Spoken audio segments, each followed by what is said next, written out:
ce qui démontre que ce que le Coran dit est vrai par rapport aux autres récits, c'est le contenu.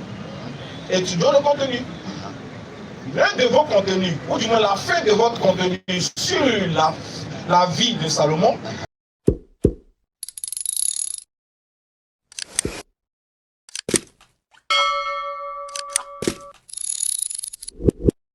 s'appelle sous le noble messager Muhammad sallallahu alayhi wa sallam, sur ses compagnons ainsi que sur toute personne qui va attester qu'il n'y a aucune divinité qu'Allah et que Muhammad sallallahu alayhi wa sallam est son messager. De prime abord, je tiens à réattester encore devant vous ainsi que devant les caméras, j'atteste qu'il n'y a aucune divinité qu'Allah et j'atteste que Muhammad sallallahu alayhi wa sallam est son messager. Et je suis du nombre des soumis.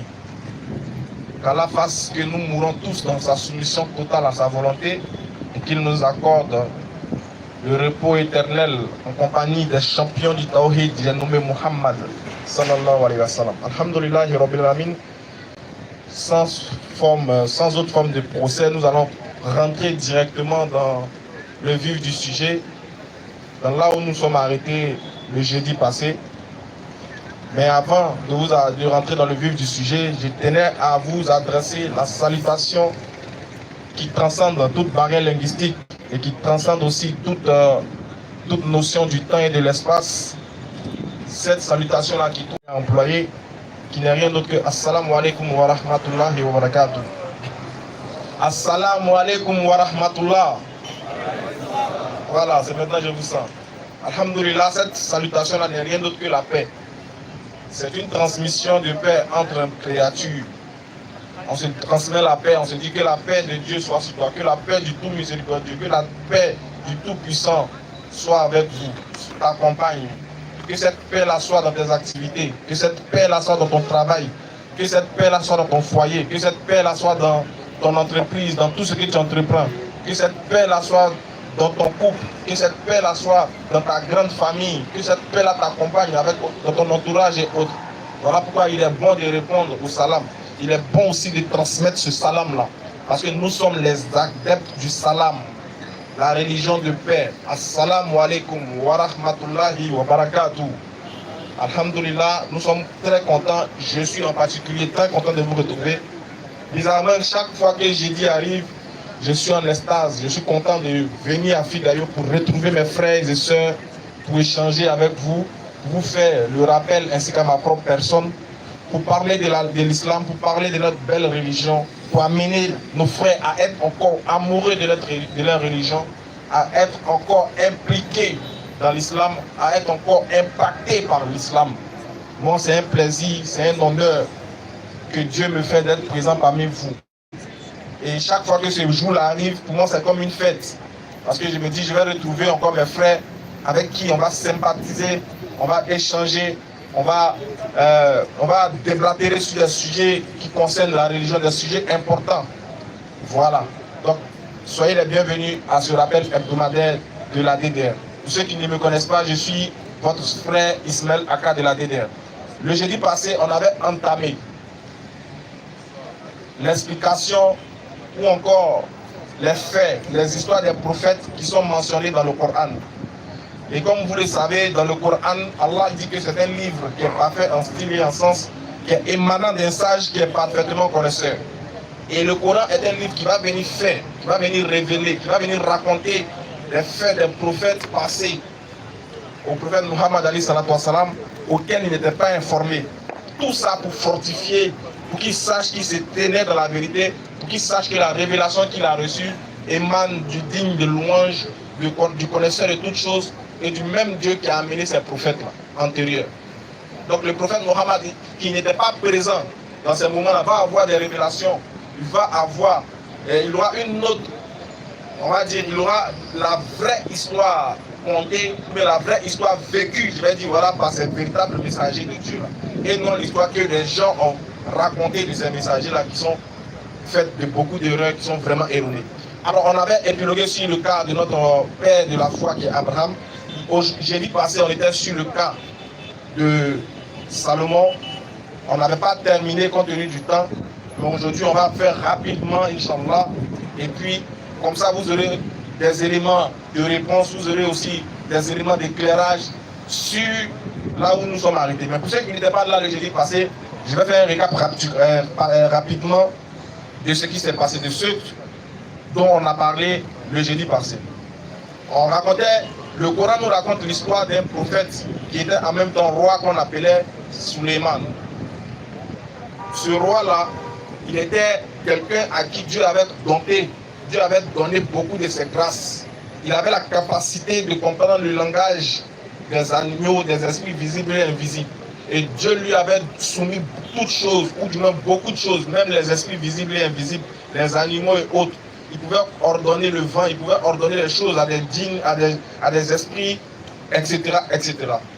Un jour, il y a un oiseau qui va venir lui raconter l'histoire du genre. Il y a un autre peuple qui adore le soleil. Il a trouvé un autre peuple. Ce peuple-là était dirigé par une femme et ce peuple-là adorait le soleil. Chose que l'animal lui-même trouvait injuste aux yeux d'Allah. Et l'animal va transmettre, ou du moins l'oiseau va transmettre ce message-là à Salomon. Et Salomon, à son tour, va faire une lettre qu'il va écrire pour envoyer à cette reine qu'on appelle Balqis, mais dans d'autres versions, c'est la reine de Saba.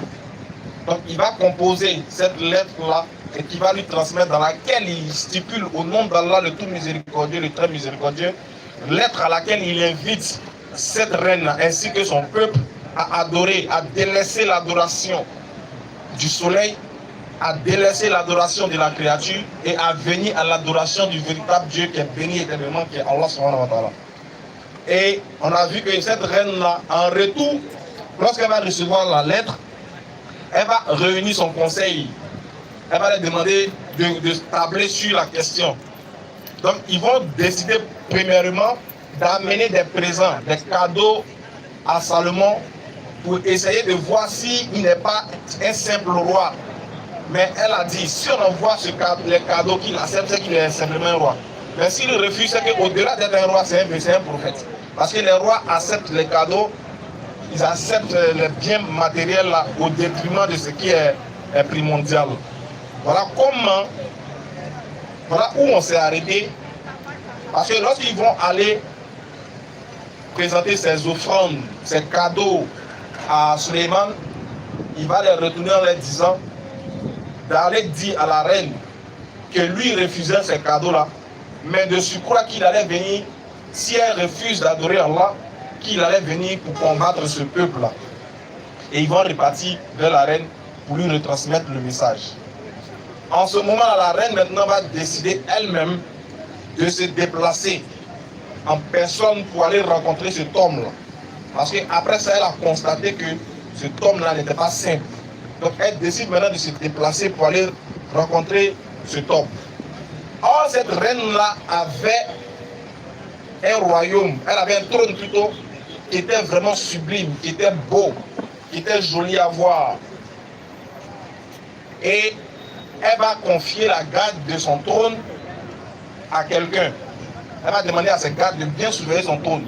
Parce qu'elle s'élève de son trône, elle va dans un autre peuple, rencontrer un autre roi. Donc elle demande aux gens de bien sécuriser son trône, elle revient. Alors quand elle va aller, le récit du Coran va être encore plus éloquent, nous donnant certains détails et précisions sur lesquels ensemble on va marcher pas à pas pour la bonne compréhension de tous. Alors pour ceux qui ne connaissent pas le récit, ça se trouve dans la sourate 27. On va commencer à partir du verset 38, chers frères et sœurs. J'ai positionné le temps.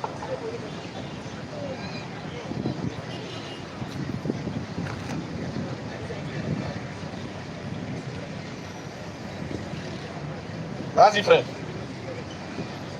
Sourate 27 à partir du verset 38.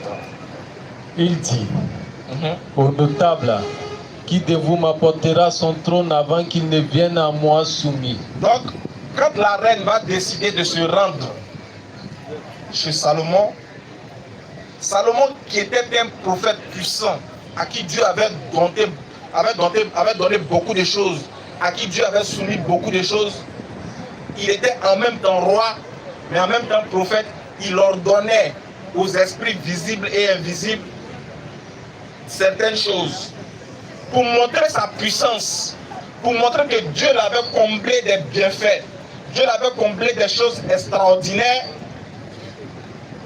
Il va réunir ces gens, les esprits visibles et invisibles, et il va les demander une chose. Il va les poser cette question. Le Coran dit, Moïse dit, vas-y. Il dit, ô notable, ô notable, oui. Qui de vous m'apportera son trône avant qu'il ne vienne à moi soumis? Donc il demande à ces notables. Bon, la reine elle arrive. Par exemple, elle quitte par exemple à Bassam, elle vient à Yopougon rencontrer le roi. Le roi sait qu'elle arrive. Et puis il demande à ses notables. Il dit, parmi vous là, qui peut, parmi vous, qui peut prendre le trône de la reine là, où elle s'est levée là? Qui peut prendre son trône pour m'envoyer ça ici avant qu'elle-même arrive? Je ne sais pas si vous comprenez. Hein? Elle vient de se lever de son trône. Elle est en train de marcher pour venir vers Salomon. Salomon dit à ses notables, il dit, parmi vous là, qui est fort? C'est qui parmi vous qui est un champion? Il va prendre, de là où il est là, il va aller prendre le trône de la reine pour envoyer ça devant moi ici. Et puis elle-même va venir trouver ça. Ah, les gars, c'est dur, mais c'est pas dur. C'est très dur. Mais tellement que Salomon, c'était pas n'importe qui. Regardez, hein, cet homme-là, on dit, selon certains récits, qu'il est mort mécréant. L'homme à qui Dieu a donné, c'est que lui, il dit à... Ah. Vraiment, qu'Allah nous donne la bonne compréhension. Voilà pourquoi souvent il dort et me réveille, il dit, hey, j'espère qu'il ne s'est pas devenu ou pharaon. Pardon. Il ne faut pas m'enlever dans l'islam. Parce que c'est l'islam seul. C'est-à-dire que c'est quand tu as pénalty, il ne marque pas. L'autre a dit, il n'y a pas besoin de pénalty. Couvre mais il est là. Il dit, avant que tu n'aies cligné de tes yeux seulement, je t'amène ça. Je dis, si un djinn a la capacité d'amener quelque chose avant que toi tu ne clignes de tes yeux, à quoi moins ton créateur? Et nous on demande à Dieu, ça fait 2 mois, il n'a pas encore donné, non. On se pose la question, on a fait quoi à Dieu? Non, on n'a pas composé le vrai numéro. Oui, on n'a pas composé Kun Fayakun. Quand tu composes le vrai numéro, il dit, hein, tu n'as pas besoin de te réveiller pour aller au travail pour que l'an vienne. C'est parce que tu dois faire ça. Sinon, quand tu dormais là, Dieu a déjà prévu ton an de la journée. Toi, tu t'es levé, tu es venu faire le processus seulement. Toi, tu n'as fait qu'accomplir ce que Dieu voulait. Tu arrives au Jassa, il y a au moins 90 personnes qui vont aller. Mais il dit, dans les 90 personnes, là, Dieu sait pour chacun. Chacun rentre à la maison avec quelque chose. Ce n'est pas parce que tu es venu vite, hein. C'était déjà prévu. Allah dit dans le Coran.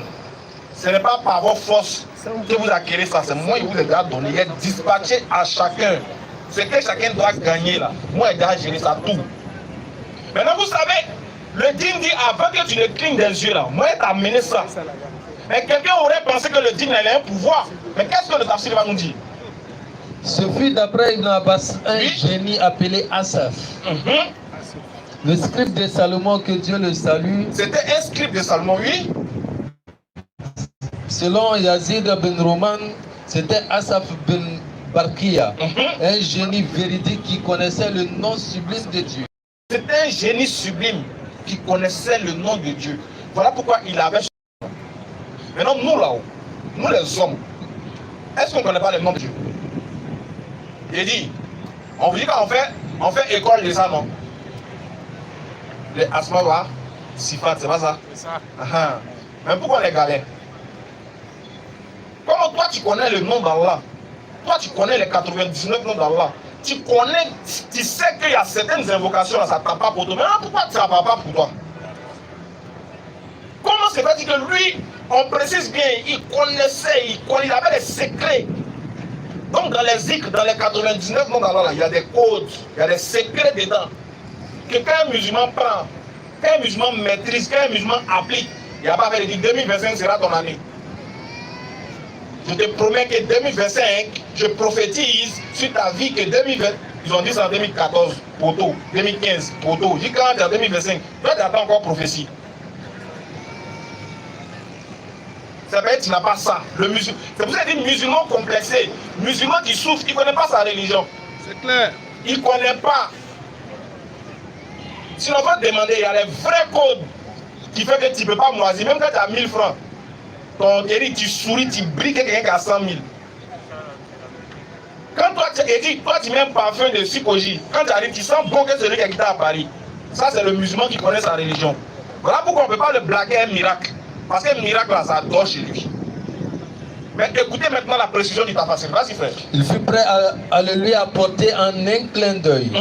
Puis ses genoux se leva pour faire ses ablutions. Écoutez ce que le djinn va faire. Avant de faire ça là, il a dit à Salomon, avant que tes yeux vont bouger là, moi je t'ai envoyé ça. Maintenant regardez le code que le génie fait maintenant. Il se lève. Qu'est-ce qu'il fait? Il se leva pour faire ses ablutions. Il allait prendre ses ablutions d'abord. Premier code, le musulman doit être toujours en ablution. Merci là-bas. Le plus souvent en ablution. Il dit, moi je prends ablution de Fadj. Demandez. Je suis témoin. Nouga Isha. Je fais toutes mes prières, moi. Toutes les prières de la journée. Je suis toujours en ablution. Ah, c'est clair.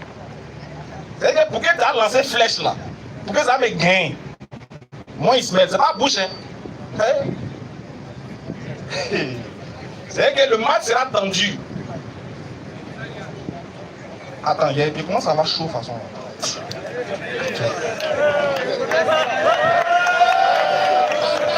Voilà. C'est pas, il y avait chaud de toute façon. C'est une flèche qui voulait venir de toute façon. Ah, Dieu merci. Ah, mais quand même. Il dit, les musulmans qui doivent passer à lever les mains, moi. Ah, les gars, non, je vous aime. Non seulement tu es musulman, puis tu se prends passer encore. Aïe, aïe, aïe, t'as tout gagné. Attaque-lui! Merci, les secrétaires et les moraux, les gars n'ont pas répondu. Ils n'ont pas répondu, ça c'est là. Hein? Ça peut rester dans le temps comme ça. Alhamdulillah, juste une parenthèse. Donc le djinn, il allait prendre ses ablutions. Donc pour dire, c'est très important pour nous en tant que musulmans. Quand tu rentres dans les toilettes, surtout quand tu finis de faire tes besoins, quand tu sors là, avant de sortir, prends tes ablutions mon frère. C'est ta ceinture de sécurité qui est là. Prends tes ablutions.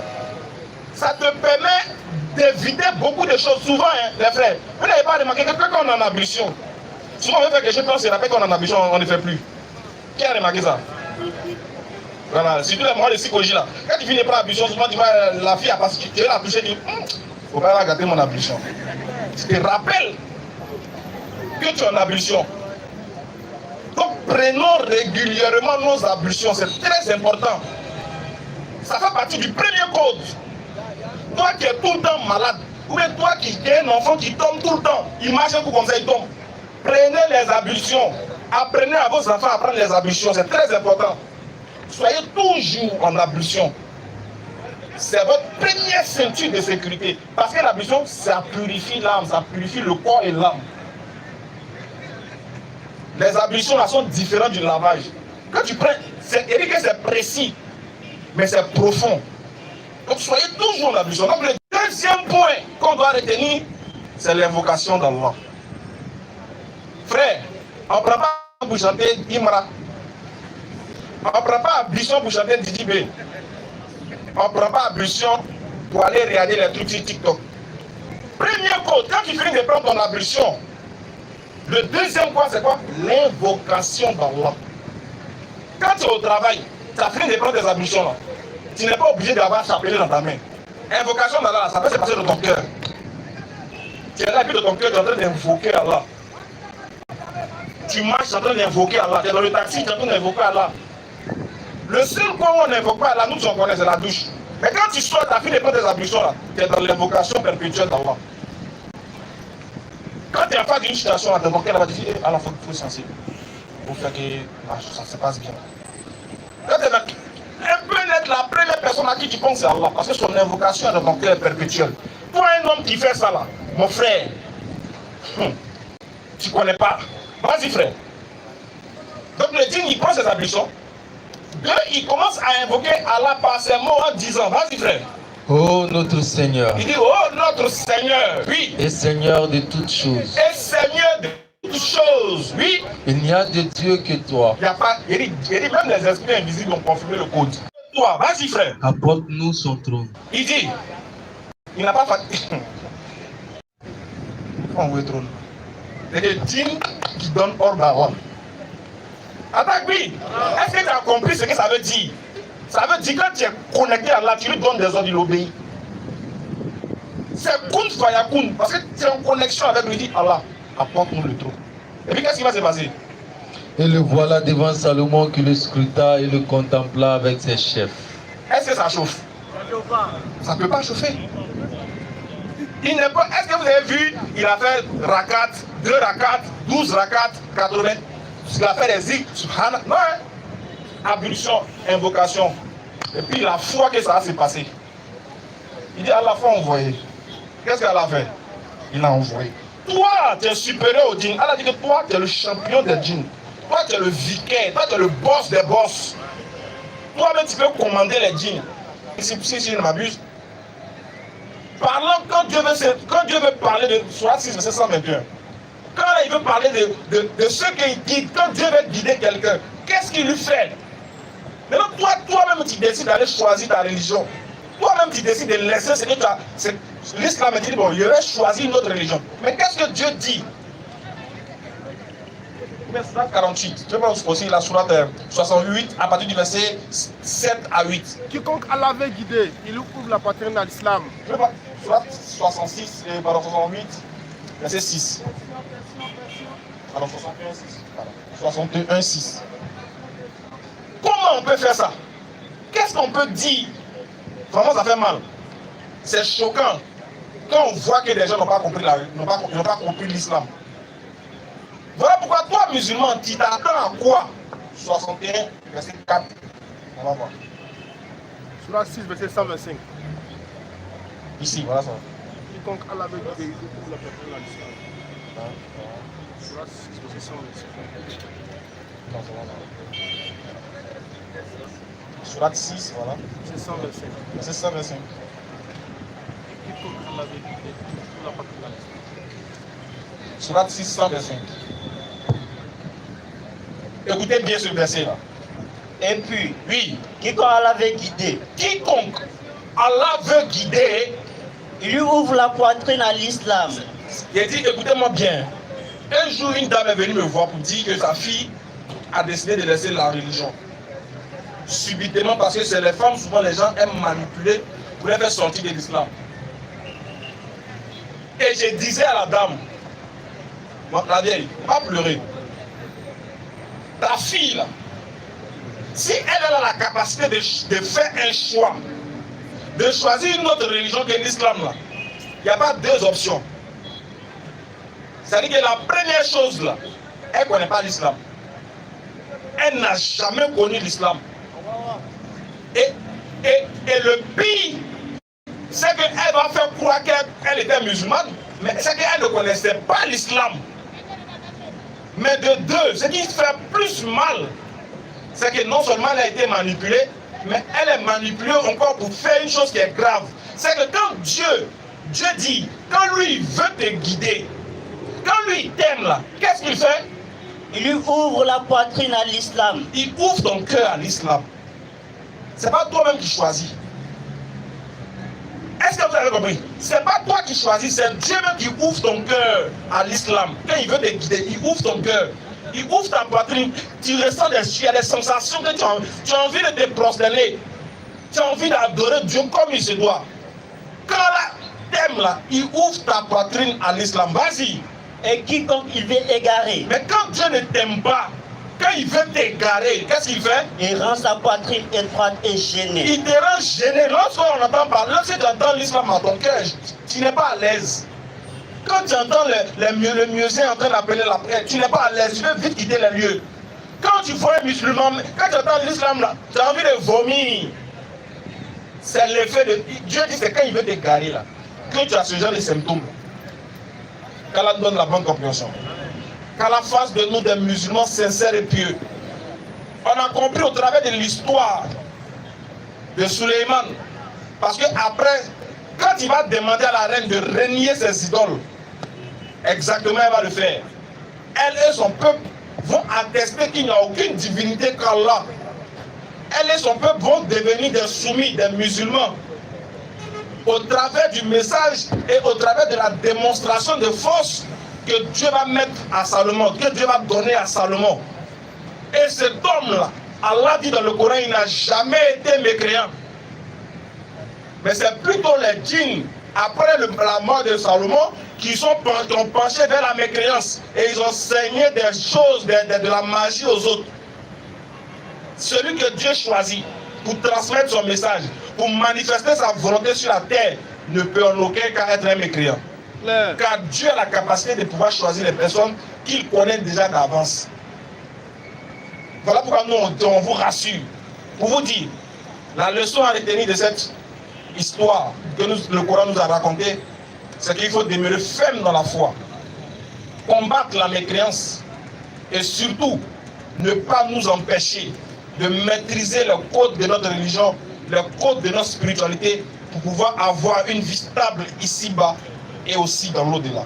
Sur ce, assalamu alaikum wa rahmatullah, merci de m'avoir écouté et qu'Allah nous donne la bonne compréhension et que ce rappel-là nous soit bénéfique et profitable. Alors, on va passer maintenant à la série des questions, s'il y en a, Inch'Allah. Assalamu alaikum wa rahmatullahi wa barakatuh. Le frère Madou est demandé pour sa question. Madou chrétien. Le frère Madou chrétien est demandé pour sa question. Ouais. Il a fui. Non.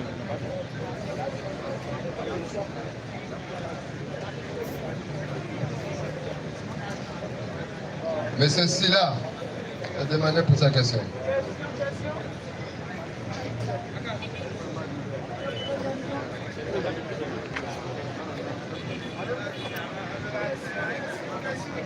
Salam alaikum Issa. Wa alaikum salam. Alors, ma question est un peu bizarre. Comme il n'y a pas de question bête, donc allons droit au but. Alors, ma question est la suivante. J'ai parcouru, n'est-ce pas, sur TikTok, un Oussad, ce que je vais dire son nom, qui a appelé sa fille Natacha. Donc, du coup, je pose la question de savoir, est-ce que les noms Tchoula et les noms musulmans sont. Tous les noms Tchoula sont forcément musulmans, mais tous les noms musulmans sont forcément Tchoula. Parce que j'ai rien compris là, c'est pour poser la question. La question est très simple. Est-ce que, on dit, excusez-moi du thème, hein, on dit souvent les corps, eux ils ont les noms par exemple comme ça, comme ça, Rebecca, etc.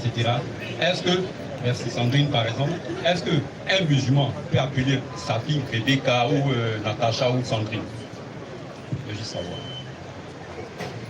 Bon, il y a assez de noms musulmans, il y a assez de noms dans l'islam qu'un musulman doit donner à sa fille. Qu'il peut donner à sa fille. Voilà. Et aussi qu'il doit donner à sa fille. Maintenant, si lui-même il décide d'appeler sa fille par un autre nom qui ne reflète pas. Parce que quand un enfant il naît en islam, je crois qu'il y a la sunna Mohammed alayhi salatu wassalam que les parents doivent appliquer sur cet enfant-là, à savoir faire l'azan dans ses oreilles, faire son baptême et lui donner un nom. Très bien. Je ne pense pas qu'un musulman va organiser cette cérémonie-là de baptême où il doit donner le nom de son enfant. Il va l'appeler Sandrine. Je ne pense pas. Et je ne pense pas qu'un imam qui sera invité lors de cette cérémonie de baptême va valider le fait qu'on appelle un nouveau-né en islam Sandrine. Donc soit c'est un surnom qu'il donne après, mais je ne pense pas qu'un musulman peut appeler sa fille comme ça. Selon ce que je sais de l'islam. Parce que selon la sunna du prophète, quand on accouche, il y a ce qu'on fait et il y a le nom qu'on doit donner à l'enfant. Et le nom qu'on doit donner à l'enfant doit refléter notre religion, doit refléter notre foi. Si je nous comprends mot, parce que j'ai, bon, pour aller directement, hein, J'ai vu tout ça dernier dans un documentaire. Il disait où sa fille était traquée à la maison, là où les chrétiens venaient dire à sa fille des mots déplacés. Dans sa fille, ça ne peut pas Natacha, c'est un surnom. C'est un surnom, mais il n'a pas précisé, il n'a pas le nom de sa page Facebook qu'elle avait créée dans le temps, qui est Natacha Gamouche. Il fallait qu'il précise. Elle ne s'appelle pas Natacha en fait. Les profanes, pour ceux qui ne veulent pas savoir, là, directement, ils vont qu'est-ce qu'ils vont penser? Non, mais je pense que je comprends votre inquiétude, elle est légitime, mais bon, je vous rassure que ce n'est pas son nom. Voilà, elle a un nom propre islamique à elle. Natacha, ce n'est pas son nom, c'est un surnom de sa page Facebook. J'avais 2 questions, mais j'ai laissé la latitude aux autres de poser les questions. Okay. Merci. Donc, vous pouvez poser la deuxième. Ok, il n'y a pas de problème. Qu'Allah nous donne la bonne compréhension. Il pose une bonne question aussi parce que il se peut que d'autres aussi se sont posés cette même question-là. Donc on tient à préciser que ce n'est pas son nom propre à l'état civil. C'est son nom, on va dire un pseudo sur Facebook, voilà, sur les réseaux sociaux. Voilà. Monsieur Traoré demandé pour sa question.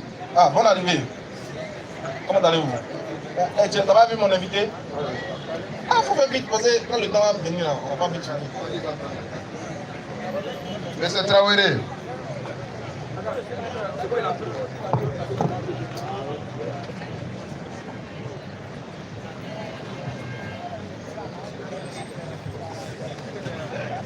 Salam alaikum. Wa alaikum salam. En fait, il y a besoin d'une explication. Dans la sourate, verset 5. À travers la sourate 5, verset 5, est-ce qu'un musulman peut marier une femme juive?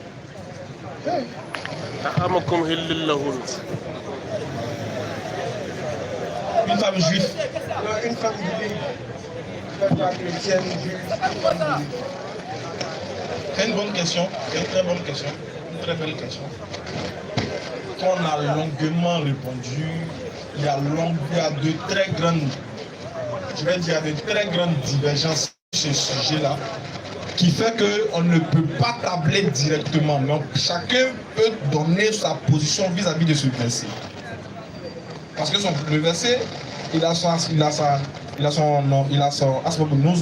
cause de la révélation, il a son explication, il a son orientation, etc. sur lesquels, je vais dire, beaucoup de savants divergent.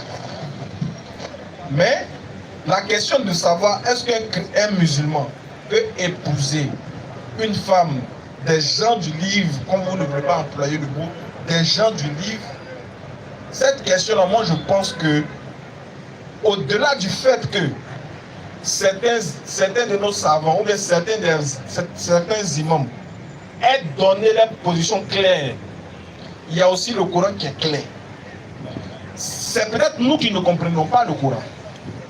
Ou du moins, ça peut arriver qu'on ne le comprenne pas, parce qu'on est des humains. Mais je pense que le Coran aussi, qui vient pour nous mettre sur la voie, la bonne voie, et qui ne veut pas qu'on ait des problèmes dans notre pratique religieuse, a longuement éclairé notre lanterne pour qu'on soit situé si oui ou non on peut épouser une femme des gens du livre. Maintenant, il y a des gens là, ils aiment, ils veulent. Donc, ils vont forcément se donner les arguments ou des arguments pour attester de cela. Moi, Ismaël Akam, par exemple, je prends un exemple que je pose toujours à celui qui vient me poser la question si c'est possible. La question de savoir est-ce que c'est possible d'épouser une femme des gens du livre peut se répondre lorsque tu leur retournes une question. Qu'est-ce que vous entendez par gens du livre? Pour vous là, qui sont les gens du livre? Précisez, et puis on va voir si vraiment on n'a pas compris, mais on essaie de... Qui sont les gens du livre selon le Coran? Pour vous, et puis pour vous-même, quand vous lisez le Coran, qui sont les gens du livre pour vous? Il va directement. Est-ce qu'un musulman peut marier une chrétienne? Ok. Pour vous, par exemple, les gens du livre ici, c'est les chrétiens. Ok. Est-ce qu'un musulman peut marier une chrétienne? Je dis à divergence dessus. Maintenant, moi je te retourne maintenant une question. Si tu veux marier une chrétienne, la question que je me pose et que je te pose aussi, est-ce que Du temps du prophète Mohammed, il n'y avait pas de chrétiens. Les femmes chrétiennes, est-ce qu'il y avait ou bien il n'y avait pas? Honnêtement, je ne sais pas. Merci. Mais on sait forcément qu'il y avait. Oui, oui. Parce que le prophète est venu trouver les chrétiens, les juifs, les athées, les bouddhistes, enfin pas les bouddhistes, excusez-moi, pas les bouddhistes, mais les idolâtres. N'est-ce pas? Très bien. Je crois que quand le prophète voulait marier autre femmes qui n'appartiennent pas à l'islam, qu'est-ce que ces femmes-là faisaient? Elles se convertissaient à l'islam.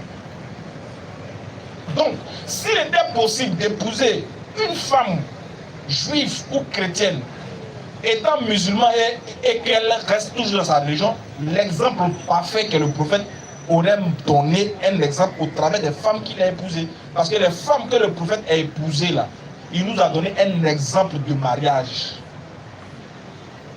Toutes les femmes que le prophète a épousées étaient un exemple qu'il donnait pour les croyants.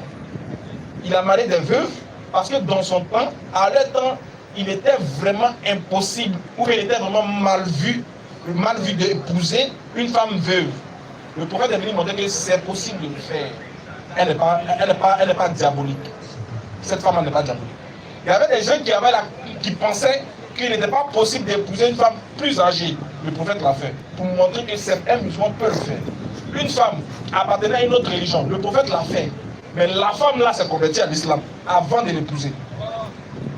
Donc, moi je pense bien que si le prophète nous a pas donné tel exemple au travers de ces femmes qu'il a épousées, c'est difficile de d'établir directement sur cette question. Ça fait un. De deux, est-ce que pour le musulman, il considère qu'un chrétien qui meurt dans sa foi va au paradis?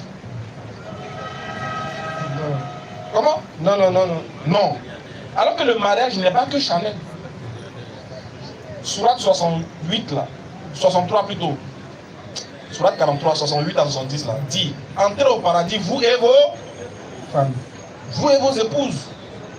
Ah, mais tu dis que toi, tu dis que les chrétiens n'ont pas au paradis. Le Coran dit, entrez au paradis, vous et vos épouses. Donc là, qui est la raison à la porte? Bon, selon le verset là-haut, Sourate 43, 70 là, elle sera où, ton épouse? Non, honnêtement, vu que le prophète nous a marié une femme, elle s'est convertie d'abord. Lui, c'est l'exemple parfait, donc il n'y a plus de discussion. Ok, merci beaucoup. Quand on donne la bonne compréhension. Merci beaucoup. Tonton, on arrive. Micro. Donc, on est clair que ce n'est pas sorti de ma bouche que c'est interdit ou bien c'est permis. J'ai donné un exemple, le frère a compris et chacun aussi est libre de comprendre comme il veut. Moi, j'ai pris l'exemple du prophète et je pense que c'est lui qu'on suit. Voilà. Si c'était simple, si c'était aussi simple que ça que les gens le prétendent, il allait le faire pour nous montrer que oui, vous pouvez le faire. S'il y a débat dessus, c'est que c'est parce que d'une part, le prophète n'a pas fait, mais il y a d'autres qui veulent se convaincre, qui veulent se rassurer que le verset là dit qu'on doit faire ça. Voilà. Donc moi, je n'ai pas tablé, le frère lui-même a compris. Merci beaucoup.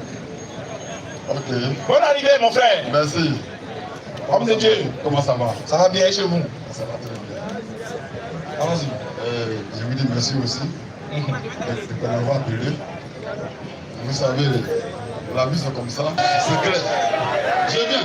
Est-ce que tu es sûr? Écoutez bien. Quand tu es à l'école, tu as posé la question. Attendez, excuse-moi. Non, attendez. Les propos que tu emploies là, si tu vois que ça nécessite, si tu vois que ça engendre une réaction dans la foule, c'est qu'on est en fait sûr que tu as la capacité de maintenir ton propos. D'accord. Quand tu dis toutes les histoires qui sont contées dans le Coran viennent de la Bible, est-ce que tu maintiens ça? Je me tiens ça. Est-ce que tu as la capacité de le prouver? Oui, de le prouver.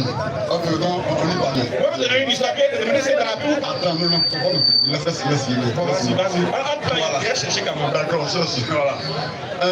Ça dit quoi? C'est pourquoi nous sommes là ce soir. Je veux que toi et moi, on échange. Tu vois, non? Écoutez bien. Vas-y. Nous sommes des frères, des droits des frères.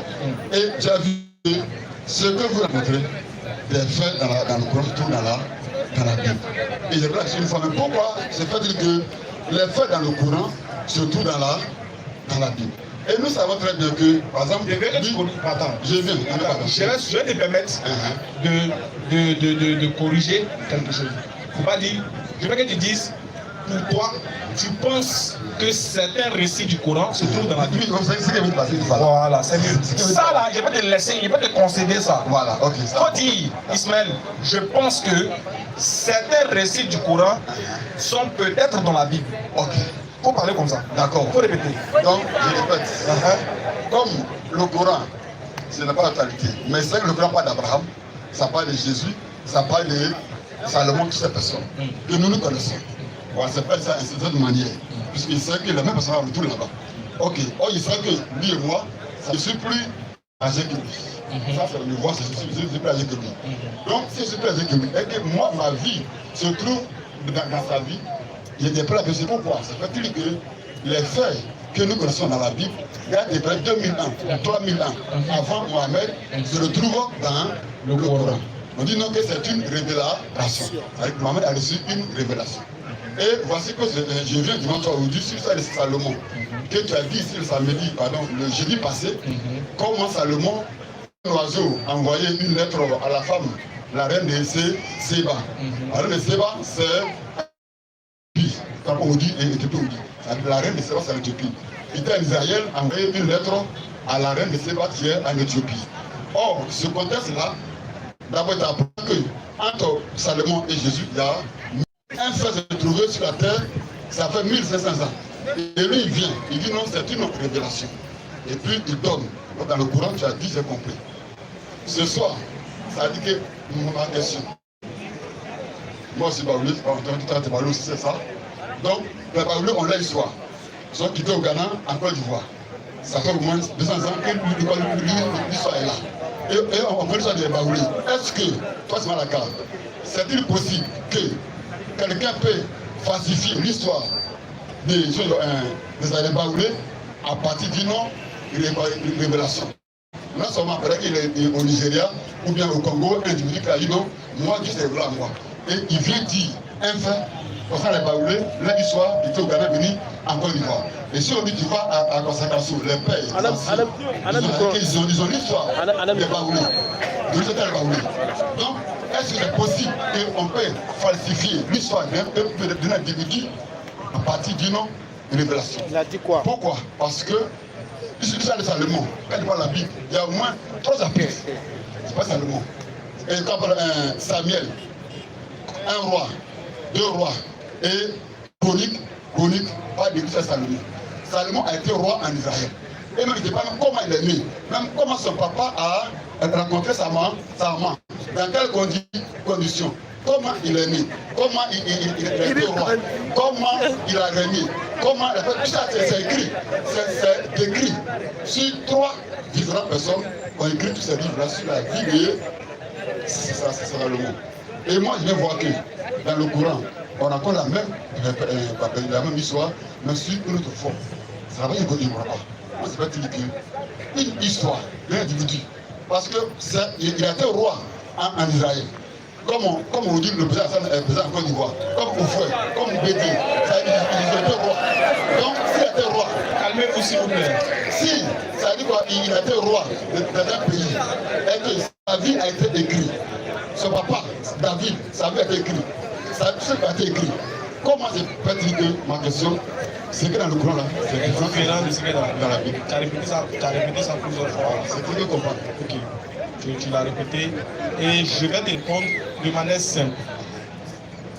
Ce qui me démontre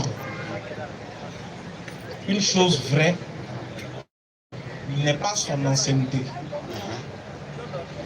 C'est pas parce que quelque chose est passé avant que si tu racontes maintenant, mais d'une autre façon, que ce que tu dis est faux. Il se peut que ce qui a été raconté avant a été raconté dans la fausseté jusqu'à ce que l'événement présent vienne nous donner des faits plus concrets, plus exacts. Exemple, on a des histoires, comme on a dit avant, mais quand les gens sont allés faire des recherches archéologiques, ils ont vu que c'était faux. Vrai ou faux? On est d'accord? Très bien. Maintenant, ce qui démontre que ce que le Coran dit est vrai par rapport aux autres récits, c'est le contenu. Étudions le contenu. L'un de vos contenus, ou du moins la fin de votre contenu sur la vie de Salomon, est qu'il a marié 700 femmes et 300 concubines. Il avait 1000 au total. Et à cause de ces 1000 femmes-là, dans sa vieillesse, ces femmes l'ont poussé à aller adorer des idoles et qu'il est mort dans ça. Je dis, se basant sur cette conclusion que la Bible a fait du récit de Salomon, est-ce que toi, tu peux admettre et accepter que ce prophète-là va en enfer? C'est moi, mes clients. Question. Merci là-bas. Donc, on répond maintenant à ta question. Voilà, c'est ce que je veux. Réponds à ma question. Nous avons lu la Bible. Lisons la Bible. Voilà. 1 roi 1 roi 11. Verset 3. Non, on n'est pas le verset 1. C'est la verset 3 Ok, d'accord. C'est la verset 1 roi 11, verset 3. Il eut 100 princesses pour femmes. Il a eu 100 princesses pour femmes. Et 300 concubines. 300 concubines. Oui, vas-y. Et ces femmes détournaient son cœur. Oui. À l'époque de la vieillesse de Salomon, ces femmes inclinaient son cœur vers d'autres dieux. Voilà. Continue. Et son cœur ne fut point tout entier à l'Éternel, son Dieu, comme l'avait été le cœur de David, son père. Continue. Salomon alla après Astarté, divinité des Sidoniens, et après Milcom, l'abomination des Ammonites. Et Salomon fit ce qui est mal aux yeux de l'Éternel. Et il ne suivit point pleinement l'Éternel, comme David, son père. Alors, Salomon bâtit sur la montagne qui est en face de Jérusalem un haut lieu pour Kémosh, l'abomination de Moab, et pour Moloch, l'abomination des fils d'Ammon. Et il fit ainsi pour toutes ces femmes étrangères qui offraient des parfums et des sacrifices à leur Dieu. L'Éternel fut irrité contre Salomon parce qu'il avait détourné son cœur de l'Éternel, le Dieu d'Israël, qui lui était apparu 2 fois. Il lui avait à cet égard d'aller après d'autres dieux, mais Salomon n'observait point ses ordres de l'Éternel. Et l'Éternel dit à Salomon, puisque tu as agi de la sorte et que tu n'as point observé mon alliance et mes lois que je t'avais prescrites, je déchirerai le royaume de dessus toi et je le donnerai à ton serviteur. Seulement, je ne le ferai point pendant ta vie, à cause de David, ton père. Continue, père. C'est de la main de ton fils que je l'arracherai. Je n'arracherai cependant pas le royaume, je laisserai une tribu à ton fils à cause de David. Mon serviteur est à cause de Jérusalem que j'ai choisi. L'Éternel suscita un ennemi à Salomon, Hadad, l'édomite de la race royale d'Édom. Ok, ça va. Si c'est plus ce récit-là, quelles sont les conséquences du péché Salomon? C'est toi qui vas nous dire. Ok. Donc, ça veut comprendre que ça veut dire que quand tu prends la Bible, l'Ancien Testament ne parle pas du paradis. La promesse était comme une promesse terrestre. Quand Dieu a pris, c'était une promesse terrestre. Voici Salomon ses conséquences. Le royaume a été divisé en 2. Ça veut dire qu'il y a eu 2 tribus. C'est en 10 tribus d'Israël qui ont pour, ça veut dire que la capitale, la Samarie, comme on dit la Palestine. Ça veut dire que pour 2 tribus, tu as pour la capitale, Jérusalem. Donc, Salomon, son péché là, Dieu a donné les conséquences. Salomon, il dit non, je vais diviser le royaume en 2. C'est pas un enfer ni de paradis. Est-ce que dans l'histoire d'Israël, est-ce que l'Israël n'a pas vu 2 rois dans le même pays? Comme ici en Côte d'Ivoire, il y avait 2 présidents en Côte d'Ivoire. Israël a vu ça. Donc, l'homme a péché contre Dieu. Et Dieu dit, voici là, le royaume là, je vais t'arracher, je vais ça en 2. Même son père a péché. Même sa maman là, il a tué son père, il a tué le royaume, la maman de Salomon pour prendre la femme. Et Dieu a dit, l'épée c'est l'emploi de ta maison. Est-ce que son père il allait à l'enfer? Et il a eu 4 enfants sont morts à cause de son péché. Mais écoute, tu as vu non? C'est que tu dis là, il ne faut pas dire ça à l'enfer, il ne faut pas dire en enfer du paradis. Salomon a péché là, le royaume là a été divisé en 2. Donc, il est mort, non? Oui, il est mort. Donc, en ce moment-là. Attends, doucement. Il est mort. Oui, il est mort. S'il a adoré d'autres dieux, Dieu l'a châtié sur la terre. Est-ce qu'il sera châtié dans les cieux? Non. Donc, il va où? Mais il va au ciel. Il va au paradis. Il va au paradis.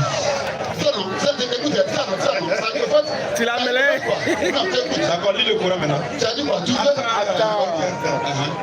Vas-y. Vous voyez que la réponse là. Tu vois, c'est nous. Au fait, il est pas ça, non. Ça dit que tu vas lier les choses aussi. Ils ne sont pas liés. C'est pas important. C'est lié bien. Voilà, parce qu'il est mécréant.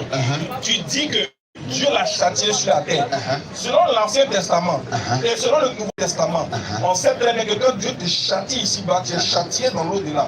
Et pourquoi? Parce que lui, la Bible précise que Dieu lui a apparu 2 fois. Malgré que Dieu lui a plus la vue de Dieu. Après, quand on veut prendre si on veut comprendre de manière littéraire, lui, Dieu lui a vu Dieu. Ou du moins Dieu l'a apparu. C'est révélé à lui sous plusieurs formes. 2 fois. Mais lui là, malgré ça, il est allé pécher. C'est ça, non? Très bien. Un tel homme, est-ce qu'il va aller au paradis quand il va mourir là? Tu dis oui. Si c'est le Nouveau Testament, attends, il est bien, maintenant ça montre de. Tu vas? Si c'est le Nouveau Testament, je dis non. Il ne va pas au paradis. Voilà, c'est le Nouveau Testament. Voilà. Mais c'est ce que vous ne comprenez pas. Mais c'est il me fait bugger. C'est ce que vous ne comprenez pas. Attends, Salomon, il est mort. Dieu l'a châtié sur la terre. Est-ce qu'il sera châtié dans les cieux? Non. Je vous très bien. Par exemple, moi, je suis pas Jésus 17 verset 1. Et moi, je dis ça, non. Non, il ne faut pas enchaîner le sujet. On va avancer. D'accord, tu as parlé de Salomon. Toi-même, la question qui est posée là, la réponse là, c'est pour ça de ça qu'il doit te donner le verset du Coran. Ok, vas-y, donc vas-y. Tu venais de donner raison au Coran. Parce que tu dis, il est châtié ici-bas, mais il n'est pas châtié dans l'au-delà. Ce qui veut dire qu'en d'autres termes, lui là, il est sauvé. N'est-ce pas? Maintenant, nous qui avons reçu l'histoire, on va voir entre les deux faits. On va demander aux gens de choisir qu'est-ce qui va dans la norme.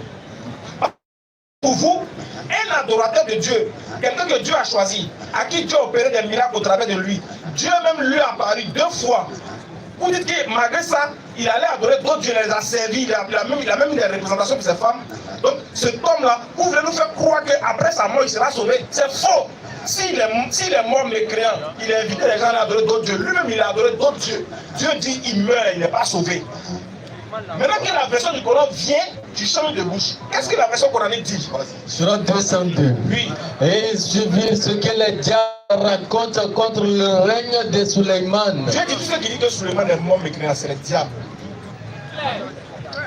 Dieu dit ceux qui disent qu'il est mort avec, il a fait des choses. Il dit que c'est des diables. Ceux qui racontent des choses sur son règne là, c'est des diables, c'est des démons qui font ça.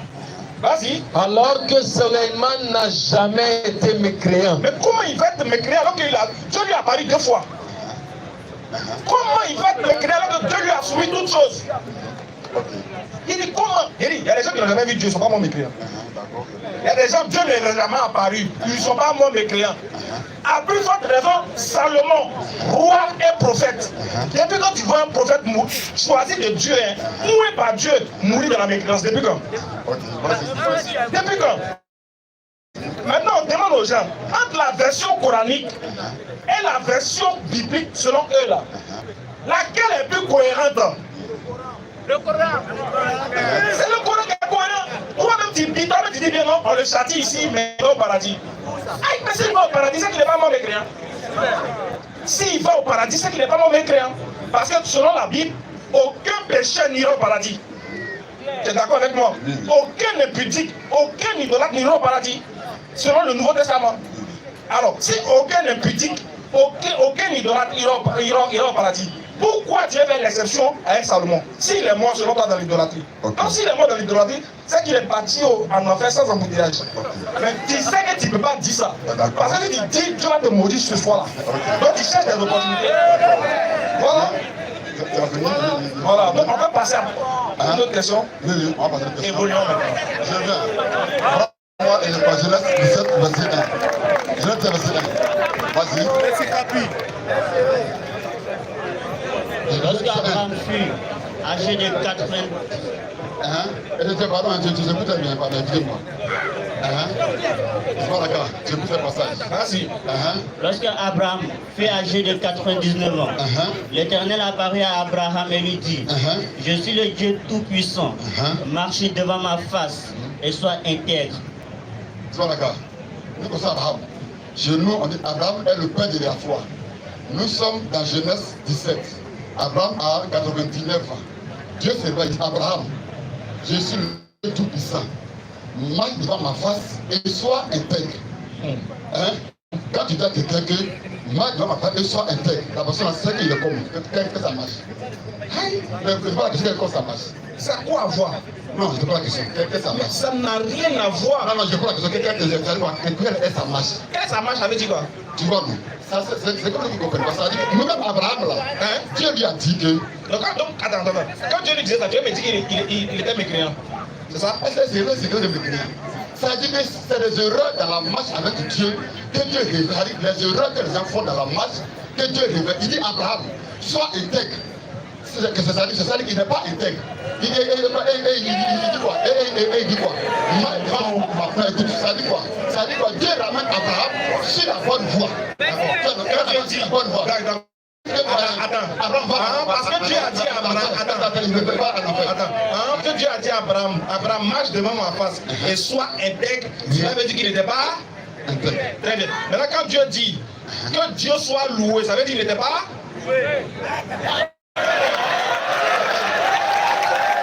la Bible dit que Dieu soit loué, ça veut dire qu'il n'était pas. Ça veut dire quoi qu'il dit parce qu'il a dit marche devant ma face et sois intègre, ça veut dire qu'il n'était pas intègre. La Bible dit que quelqu'un soit béni le nom de l'Éternel, ça veut dire que le nom de l'Éternel est maudit. Ça n'a rien à voir, pourquoi tu fais ça? Ça dit qu'Abraham là, ça dit qu'il prend une chose dans la voie. Ça dit qu'Abraham, quand tu penses son histoire là, comment un seul verset où Abraham a douté de Dieu, un seul dans la Bible. Écoute-moi. Il y a des défis, comment un seul verset dans la Bible où Abraham a eu un penchant pour douter de Dieu. 23. Écoute bien. Attends, écoute ce que la Bible dit. Jacques 2, 23. Écoute ce que la Bible dit. Ainsi s'accomplit ce que dit l'Écriture. Oui. Abraham crut à Dieu. Et cela lui fut imputé à justice. À justice. Et il fut appelé ami de Dieu. Ok. Toi, tu es qui? Je veux. Comment tu peux dire?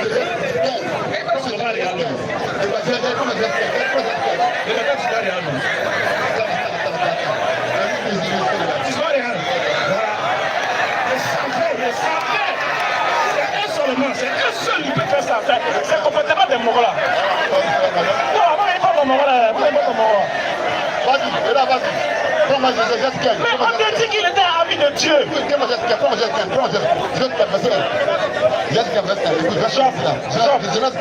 Genèse 4. Genèse 15 premier. Après ces événements, la parole de l'Éternel fut adressée à Abraham dans une vision. Et il dit, Abraham, ne crains point, je suis ton bouclier et ta récompense sera très grande. Stop. Il dit quoi? Abraham ne craint rien. Ne craint point. Et on dit quoi? Après ces événements, si toi, Dieu te dit que ce malaka, ne crains pas. Pourquoi tu dis ça? Attendez, il n'y a pas de volume dans mon micro. Abbas, mon micro est fait, déjà bien de crier, il n'y a pas de volume. Donc, il y a des dit, je vais t'expliquer terre à terre. Ici, là, c'est une apparition à Abraham. Abraham, c'est un être humain. Quand Dieu lui apparaît là, c'est normal qu'il ait peur. Et ça, là, chaque fois que Dieu apparaît aux gens, aux prophètes, c'est ce qu'il a dit. Ne craignez point. Parce qu'une apparition fait peur. Lorsqu'un ange apparaît, l'homme qui voit l'ange, même l'homme qui voit cette apparition est troublé. Même quand Moïse allait à la montagne, qu'il a vu le feu en train de brûler, il s'est troublé. Dieu dit, n'aie pas peur. Calme-toi, quand tu te trouves dans la vallée de Siwa. C'est comme ça que Dieu fait. Ça ne veut pas dire que le gars là, il ne croit pas en Dieu. Mais... Non. C'est le fait de voir l'apparition qui l'effraie. Donc Dieu le rassure pour lui dire que c'est moi, je suis là. Calme-toi, ne crains rien, je suis ton bouclier. Ça n'a rien à voir avec le fait. Et puis une crainte, c'est un humain. Il peut craindre, mais ça n'a rien à voir avec sa foi. Il peut craindre peut-être pour sa vie, mais pas pour sa foi. Il peut craindre pour un événement, mais pas pour sa foi. Tu comprends, non? Voilà. Abraham répondit, Seigneur éternel. Comment il a su que pourquoi il dit Seigneur éternel? Abraham répondit, Seigneur éternel, que me donneras-tu? Je m'en vais sans enfant. Et l'héritier de ma maison, c'est Eliezer de Damas. Et Abraham dit, voici, tu ne m'as pas donné de postérité. Il s'agit de quoi ici? De sa vie, non? Est-ce que c'est de sa foi? C'est pas du choix. non. Ici, il s'inquiète parce qu'il est vieux, il est en train de mourir, il s'en va, il n'a pas d'enfant. Tu vois, il n'a pas d'enfant. Il est vieux, il est en train de mourir, il n'a pas d'enfant, il n'a pas de descendance. Quelqu'un qui va perpétrer sa renommée derrière. Quand il dit à Dieu, ah voilà, je suis vieux, il m'en veut, tu ne m'as pas laissé de postérité. Oh, le seul garçon qui est dans ma maison, là, c'est mon serviteur qui est là. Donc, je ne sais pas comment il a fait, il n'y a pas de descendance. Tu vois. Maintenant, Dieu lui. Ah, toi, tu dis que non, parce que Dieu lui a dit ne crains rien, ça veut dire qu'il avait une crainte par rapport à quoi? Est-ce que c'est à sa foi, ou bien s'il avait une crainte par rapport à son physique, ou même par rapport à un événement? Il est vieux, il meurt, il sait qu'il va mourir bientôt, il veut un héritier.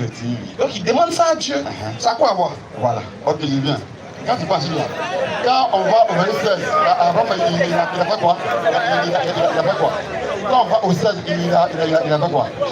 Vous voyez, après la plupart, Agar, sa servante, pour faire enfant. Il n'a pas pris. C'est quoi? Agar n'a pas pris. Ça veut dire que Abraham n'a pas pris Agar comme femme. Comme ça. Non. C'est sa femme. Voilà. Prends voilà. Ma servante là. Voilà. Pour faire enfant. Pour femme. Non, pourquoi? Non. Pour faire enfant avec elle. C'est parce qu'elle a dit aussi. On va lire. Oui, Sarah, femme d'Abraham. Je lui avais point donné d'enfant. Elle n'a pas donné d'enfant, oui. Elle avait une servante égyptienne nommée Agar. Elle avait une servante égyptienne nommée Agar. Et Sarah dit à Abraham. Voici. L'Éternel m'a rendu stérile. Dieu m'a rendu stérile. Viens. Je te prie. Vers ma servante. Oui. Peut-être aurais-je par elle des enfants. Continue. Abraham écouta la voix de Sarai. Alors Sarai, oui, femme d'Abraham, prit Agar, l'Égyptienne, sa servante, et la donna pour femme à Abraham. Il a donné pourquoi? Abraham. C'était quoi? Femme Abraham. Est-ce que donc il y a eu mariage, non? Là, il dit pas.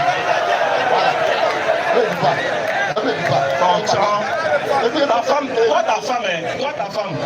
qui est à la maison, elle ne fait pas enfant. Comme elle ne fait pas enfant, là, elle dit bon, mon mari, qu'est-ce qu'on va faire? On est des croyants. Dieu n'aime pas la fornication. Il interdit tout rapport au mariage. Donc, comme elle ne peut pas faire enfant, qu'est-ce qu'on va faire? Elle dit prendre la servante là, elle de la donner pour femme. Ça veut dire j'établis un mariage entre vous deux. C'est légal devant Dieu et devant les hommes. Voilà. Vrai ou faux? Ça dit quoi? Ça non. Ça là. Je dis quoi?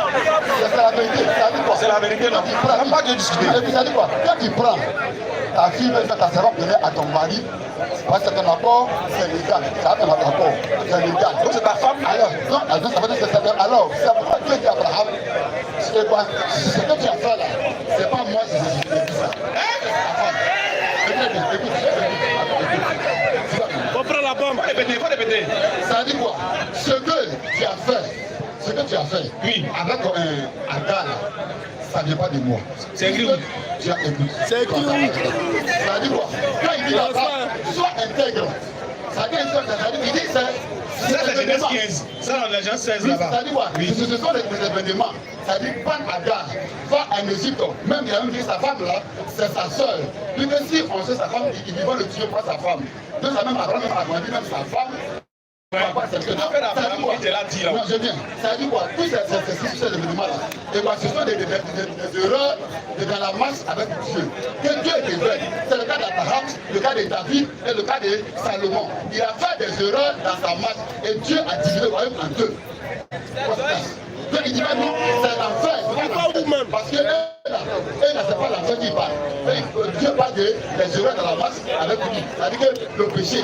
D'accord, mais le problème c'est que tu ne contredis pas ce que le Coran dit. Le Coran dit que Abraham et que Salomon n'est pas mort mécréant. Toi tu dis quoi? Salomon est mort avec dans la tribu. Donc Salomon est mort mécréant. C'est ce que dit la Bible. Donc d'accord. C'est ce que dit or. D'accord, donc attends. Salomon est mort mécréant. On est d'accord? Il est mort idolâtre. Bon, il n'y a pas de langage biblique. Il est mort idolâtre. Maintenant, c'est le monde dans la Bible que les idolâtres iront en enfer. Je dis que on va pas confondre. Ça peut être ça peut être confort, peut-être confort. Ça t'oublie que nous sommes dans le testament. On parle du paradis avec le Nouveau Testament. Là, c'est pas du paradis. Dans l'Ancien Testament, le paradis n'existait pas. C'est pas parce que le président c'est la terre.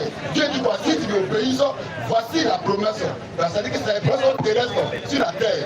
Ton royaume là, ça va t'aider de ton père, de ton fils. Dans l'Ancien Testament, Pharaon est mort, non?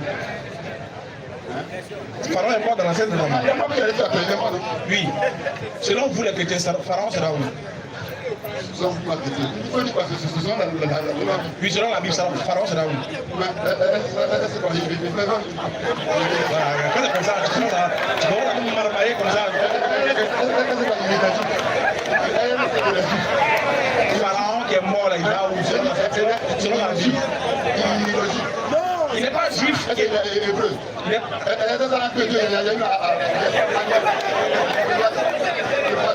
il va où? La question. On va donner une minute pour toi. Attrape ton micro là-bas. Il va parler une minute et puis on est là.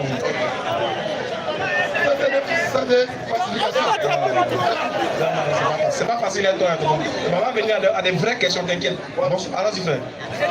Walaikum salam. Allons-y, parle. Voilà. La question que je veux poser là, oui, c'est vraiment que les femmes expliquent beaucoup la situation des femmes oui. Par rapport au mariage oui. islamique.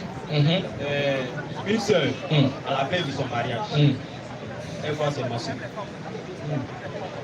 Elle voit ses mentions. Oui. Est-ce que c'est possible qu'on célèbre le mariage à la mosquée ou soit on annule le mariage? Bon, par rapport à l'Islam. C'est une question de... Oui, c'est une question de jurisprudence. Tu comprends? C'est une question de jurisprudence en ce qui concerne l'acceptation de la femme dans la mosquée ayant sa menstruation le jour de... Il y a combien de mosquées à Wassakares? Il y en a beaucoup. Il y a des dirigés vers un imam. Voilà, la DDR a des imams. Il y a des dirigés vers un. Il va t'établir sur... Il va te donner le point sur cette question de jurisprudence qui concerne ce cas de mariage-là, bien précis. T'inquiète, tu auras ta réponse, Inch'Allah, avec un imam adéquat, parce que eux, c'est leur spécialité sur ce domaine de jurisprudence. Donc, on revient à Tata. Moi, il y a une question maintenant, vrai.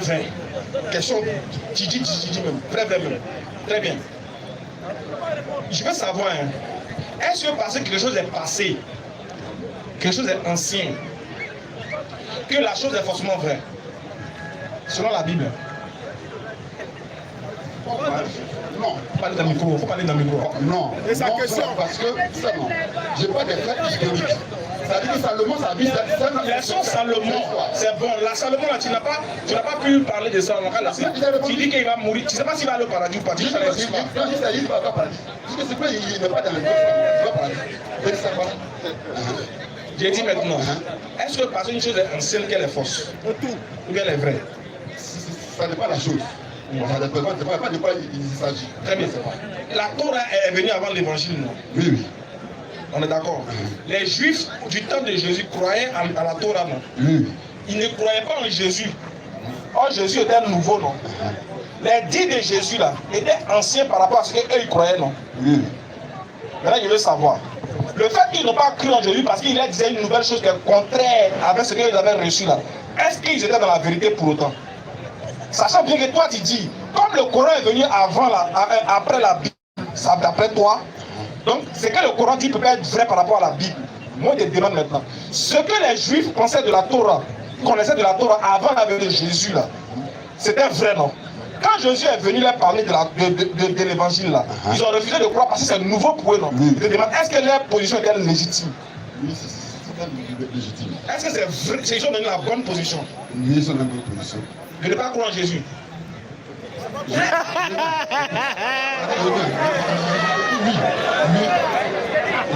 Donc ils étaient dans la bonne position, dans la légitimité, dans la légalité, de ne pas croire en Jésus. Tu es sérieux? Je viens. Mais par contre, moi si je te réponds. Voilà. Parce que, je m'ai dit quoi? Vous les Juifs là, vous êtes assis dans la loi de Moïse. Parce que eux, ils s'appuyaient sur la loi de Moïse pour ne pas croire en Jésus. Je dis, c'est que vous êtes assis dans la loi de Moïse. Alors, non, il dit quoi? Alors, vous mourrez dans vos péchés. péché. Donc c'est un péché. C'est un péché. Alors, maintenant quand tu dis que c'est légitime. Non, c'est pas il dit quoi, il vient de répondre. C'est pas ce qu'il C'est ce qu'il avait dit. C'est-à-dire qu'il parle par rapport à la loi de Moïse. Je pose une question simple. Eux là, ils croient à Moïse, ils croient à la Torah. Voilà. Jésus est en train de leur parler de l'évangile. Est-ce que c'est normal de ne pas croire à ce que Jésus dit parce que c'est nouveau? Tu dis oui. C'est pas la question, j'ai dit que par rapport à la loi de Moïse, ils avaient une loi, ils avaient des commandements. Donc chacun ils s'appuyaient. Maintenant Jésus m'avait expliqué et il devait de croire. Vraiment, c'est pas facile, tonton. Je ne sais pas si tu me comprends. Ça veut dire, qu'est-ce que je vais te dire au travers de ça? Je veux te dire que c'est pas parce qu'une chose est ancienne qu'une chose nouvelle vient, que la chose dit une autre chose contraire à ce qui a été raconté antérieurement, que la chose est fausse parce qu'elle est nouvelle.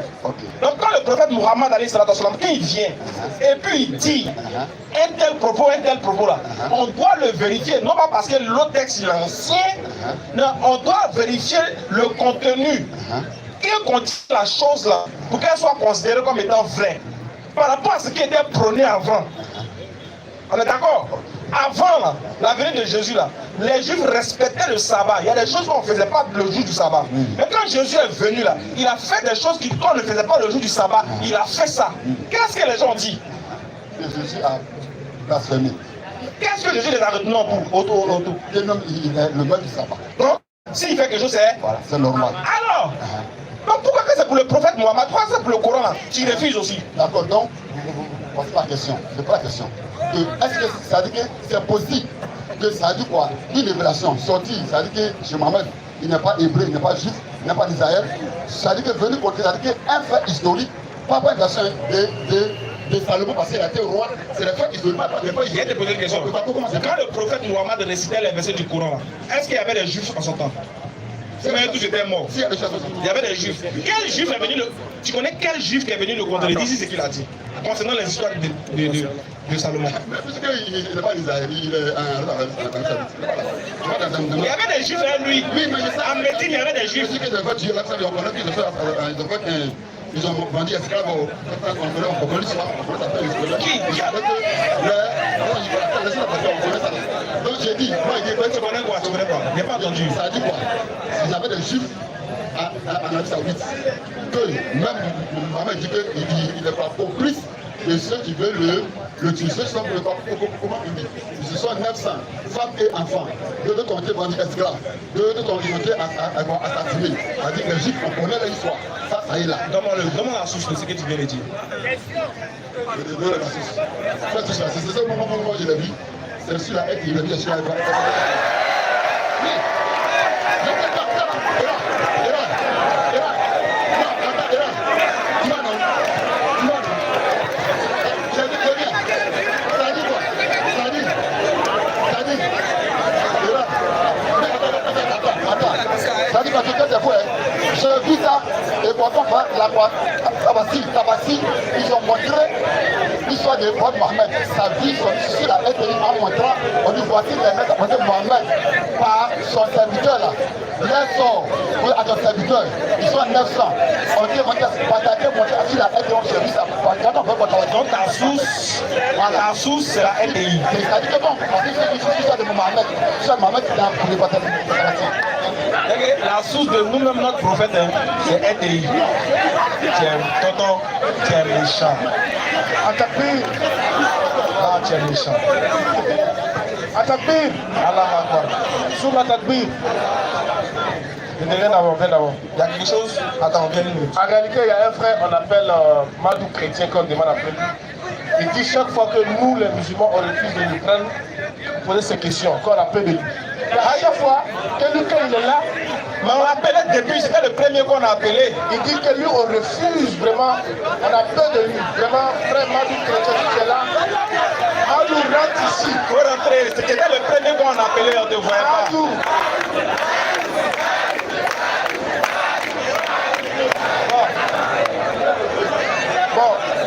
Bon, les frères musulmans, si vous le voyez après là, s'il dit on fait débat, vous dites que non. La guerre le cherche. On ne fait plus débat, lui, on attend. Voilà, ok, merci. Moi, c'est pas la carte. Mais c'est qui ce Madou là? C'est ma question. C'est ma question. Je dis, faut m'expliquer clairement comment je t'ai déjà expliqué, je t'explique, je fais une phrase même. Pour t'expliquer, il n'y a pas besoin de faire un long discours. Je t'ai dit, ce qui rend authentique les récits du Coran. Et puis d'ailleurs, ce que le Coran raconte n'a rien à voir avec ce que la Bible raconte. Il y a des histoires que le Coran raconte dont la Bible n'a aucune connaissance. Voilà, il y a des histoires qui sont dans le Coran, la Bible n'en parle même pas. Il y a des choses qui sont dans le Coran, des réponses qui sont dans le Coran que la Bible n'a même pas. Ça, en toute humilité, je le dis en toute humilité. Voilà. Il y a les récits des prophètes que tu entends dans le Coran n'ont rien à voir avec ce qui est dans la Bible. Ça n'a rien à voir. Quand tu apprends du premier verset, c'est pas parce que tu entends le nom Joseph que tu as pensé que c'est le même récit qu'il a raconté. Souvent, ça n'a rien à voir. Souvent, il y a des faits qui sont coraniques qui ne sont pas bibliques. Tu comprends? Donc, le Coran ne s'est pas appuyé sur un récit passé pour le rendre authentique. Le Coran s'est appuyé sur la révélation divine. Parce que Dieu, bon, on va dire, c'est la révélation de Dieu qui directement à son prophète de ce qui est vrai qu'il a dit. Donc le Coran, là, il ne se base pas, écoute bien, il ne prend pas son appui sur la Bible. Non. D'accord. Voilà. Voilà pour répondre de manière claire. D'accord. Parce que moi, Dieu, ça dit quoi? Le Salomon de la Bible, c'est pas ça, c'est dans le Coran. Ah, voilà, si tu veux, tu prends ça comme ça. Oui, après, le Salomon du Coran, là, lui, n'est pas mort mécréant. Le Salomon de la Bible, lui, il est mort mécréant. C'est pas la même chose. Voilà, c'est pas le même. Ok, voilà. Voilà, t'as compris, non? Par exemple, pour vous, là, le Jésus de la Bible, là, selon vous, hein, le Jésus que vous appelez, lui que vous appelez Jésus, là, c'est pas lui, c'est pas dans le Coran. Par exemple, pour vous, là, le nom Jésus, là, on vous pose la question. Quand l'ange est venu parler à Marie, il ne parlait pas français, n'est-ce pas? On est d'accord, non? L'ange, il ne parlait pas français. L'ange, là, quel est le nom qu'il a donné à Marie? Donc, cette question-là, donc pourquoi tu connais là? Comme tu connais, parce que moi, je suis français, je ne parle pas le français. J'ai vu la Bible en français. Donc c'est Jésus que je connais. Quand tu connais, dis-moi le nom qu'il a parlé. Non, toi tu dis bien, tu m'as répondu que Marie n'était pas française, non? Oui, mais elle est hébreu. Donc puisque mon maman ne parle pas l'hébreu, donc tu es l'hébreu là. Non, dis-moi le nom. Donc tu sais très bien que Jésus là, c'est pas en hébreu. Alors que tu sais très bien que fais la translittération d'un nom. Un nom par lequel vous devrez être sauvé. Parce qu'on dit qu'il n'y a aucun nom par lequel vous devrez être sauvé. Un nom par lequel vous devrez être sauvé a été traduit et ça a donné un autre sens. Et vous vous dites que c'est par ce nom-là que vous êtes sauvé. C'est pas moi, il doit te donner. C'est toi maintenant qu'un film de te parler, doit t'asseoir et te dire, ah, ce qu'Israël a dit, c'est pertinent. Parce que l'ange n'a pas parlé français. Si on est d'accord que l'ange n'a pas parlé français, il a donné un nom à la dame. Et normalement, c'est sur ce nom-là qu'on doit s'appuyer pour faire nos miracles. Parce que si on a donné un autre sens au nom, ou bien on a transféré le nom et que ça a donné Jésus, alors que c'est pas ça que l'ange a dit, posons-nous la question sur Jésus qu'on emploie, ça vient d'où? Qui nous a inspiré à ce qu'on appelle ça Jésus? Donc vous devez chercher à savoir ça d'abord. Bon, c'est que ça, c'est pas moi, c'est toi qui dois faire ça. C'est quand ça dit que la Bible contredit cela, ça se contredit. Que je cherche, mais la Bible ne contredit rien. Dis-moi, je sais pas. Écoute, il t'explique. Regarde, il t'explique là d'abord. Selon vous là, non, Marie parlait l'hébreu. Et que le nom donné en hébreu c'est Yeshua. Alors que Yeshua là, dans Esdras là, il y a un autre qui s'appelait Yeshua avant la venue de l'ange à Marie. Quand on fait la translation en français là, ça donne Josué. Donc normalement, Yeshua là, si tu veux donner sa version française, si on veut aller dans votre sens là, ça doit donner Josué. Comment vous avez fait pour c'est devenu Jésus?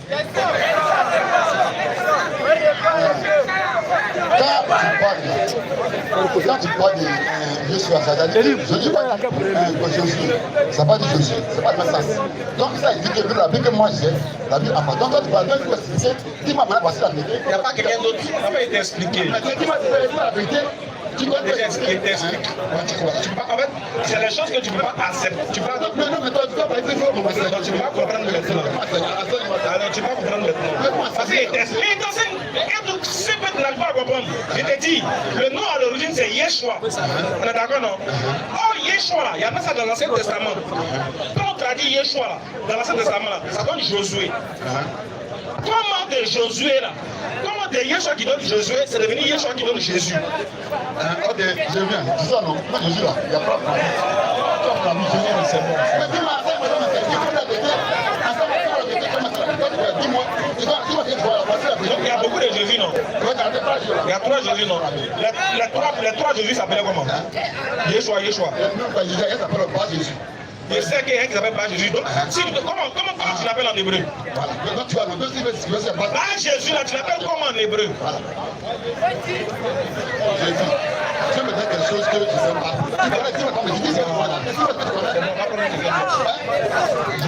Une prochaine fois, on va. Quand tu connais pas Didi, il y a la vérité. Tu connais pas, tu vas aller chercher. C'est ça qui c'est faux.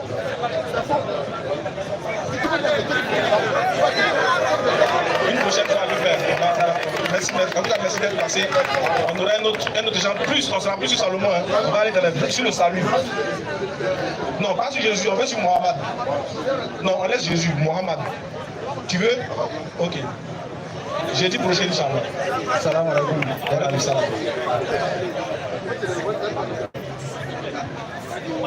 Je vais poser une question. Rapidement.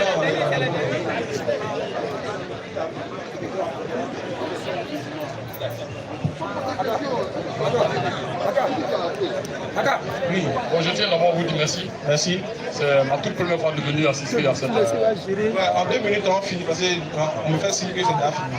On va le prier. Oui. Je voulais juste soutenir un peu ce que vous êtes en train de souligner. D'accord. Malheureusement, le frère il est déjà parti. Ok. Je suis un jeune bété de Kaloua converti à l'islam. Ok, alhamdoulilah. Comment ça va? Chacun.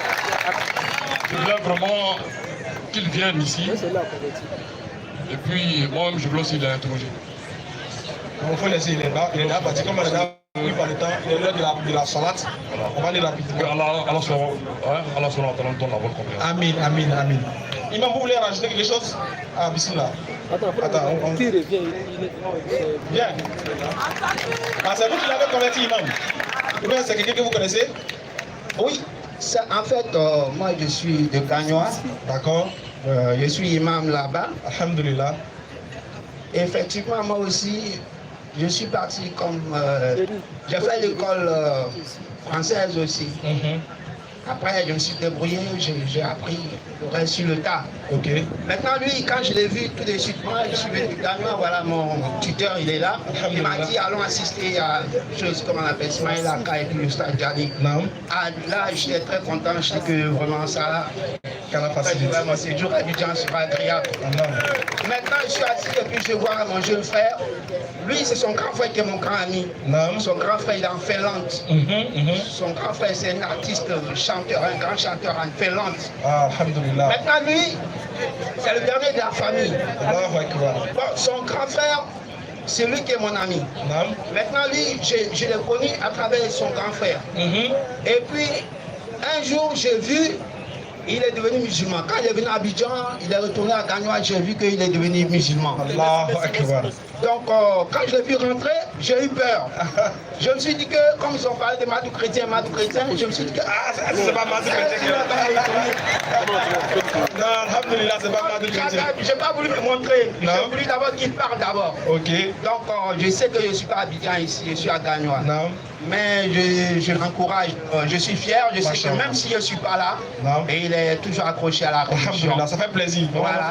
Maintenant, quand on donne la bonne compréhension, qui donne la mort dans l'islam. Voilà, on est ensemble. En fait, ils voient des convertis quand ils ont mal. Oui. Donc, vraiment, c'est ça. Merci beaucoup. Bismillah. Assalamu alaikum. Wa alaikum salam. Tout le monde entend des parties. Attendez, s'il vous plaît. En fait, non, mais là, c'était pour les musulmans, en fait, parce qu'il y a un miracle qui vient de se produire tout à l'heure là-dedans.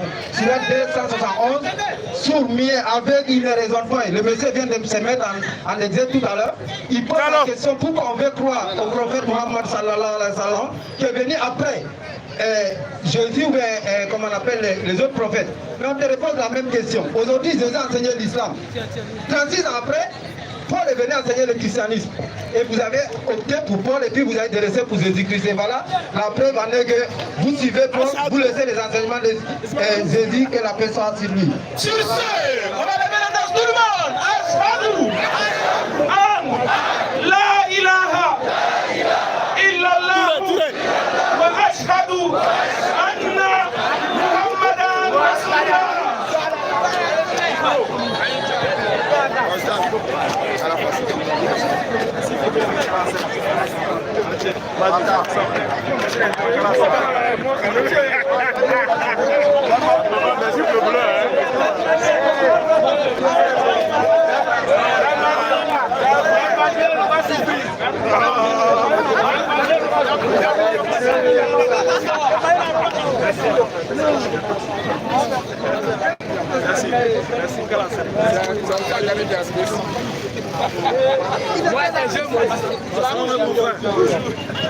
Merci, on est ensemble.